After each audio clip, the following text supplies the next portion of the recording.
When you bring me out, can you introduce me as Joker?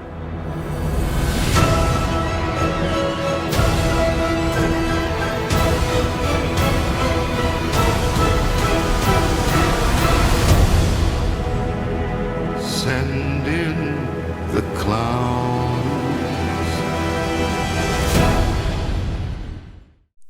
Cette vidéo contient des spoilers, donc si tu n'as pas encore vu le Joker, je te conseille de quitter la vidéo et de revenir une fois l'avoir vu. Et aussi avant de commencer, Joker n'est pas un film d'action, c'est un film qui raconte l'histoire d'un fou et qui fait passer beaucoup de sentiments. Donc si tu t'attends à voir un film avec des scènes d'action toutes les 5 minutes, ce n'est pas le cas. En 1981, Arthur Fleck, vivant avec sa mère Penny à Gotham City, a des troubles mentaux, comme par exemple un rire non voulu qui peut parfois lui causer des ennuis. Arthur travaille dans une agence de clowns. Un soir, il se fait agresser par 3 hommes dans le métro. Faible face à eux, Arthur sortit un pistolet et tua les 3 hommes. Arthur sombra petit à petit dans la folie pour enfin devenir le Joker, un dangereux tueur.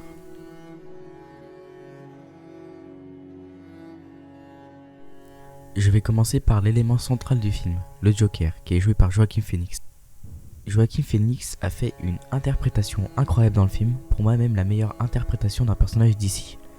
Il arrive à jouer 2 personnages différents, en tout cas pour moi Arthur et Joker sont 2 personnages complètement différents, et ça se voit énormément dans le film. On peut remarquer que la première partie est sur Arthur, car la colorimétrie n'est pas vive, c'est sombre, plus le violon qui est joué n'est pas mouvementé ou rapide, c'est lent et plat.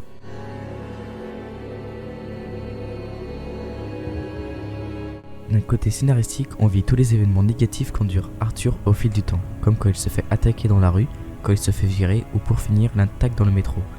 Il se renferme sur lui-même. Tous ces événements-là nous donnent de l'empathie, de la pitié pour le personnage d'Arthur. Son rire, qui est présent pendant tout le film, est extrêmement bien fait par l'acteur. Il ne contrôle pas son rire, donc cela nous rajoute de la compassion pour le personnage. Il peut aussi inventer des histoires comme sa relation amoureuse avec sa voisine. On n'arrive pas à distinguer le vrai du faux. La deuxième partie est plus libératrice pour Arthur. Après avoir tué les 3 hommes dans le métro, il commence petit à petit à devenir le Joker. Son maquillage et son costume avec des couleurs vives nous montrent que ce n'est plus le même. La colorimétrie est plus joyeuse et lumineuse. Son rire qui était perturbateur chez Arthur est devenu maintenant un point fort du Joker. Un gros élément qui nous montre que les 2 personnages sont complètement différents sont la scène où Arthur descend les escaliers et la scène où Joker descend les escaliers. La première fois où Arthur descend les escaliers, il y descend lentement, sans aucun mouvement de joie. Les couleurs sombres qui accompagnent la scène lente et longue nous fait montrer le personnage méprisé et incompris d'Arthur. Contrairement à Arthur, le Joker descend les marches en dansant, comme s'il était libéré. La scène est accompagnée par les couleurs vives du personnage. La musique est l'opposé de la scène d'Arthur. La chanson mouvementée et rapide nous donne une impression de liberté, comme si ce n'était plus le même. Arthur avait été remplacé par le Joker.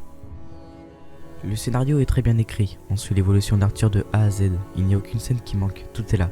Je pense que quelques scènes coupées seront présentes dans le Blu-ray, mais je pense que les parties retirées ne seront que de petits détails qui ne dévoileront rien d'important sur le film.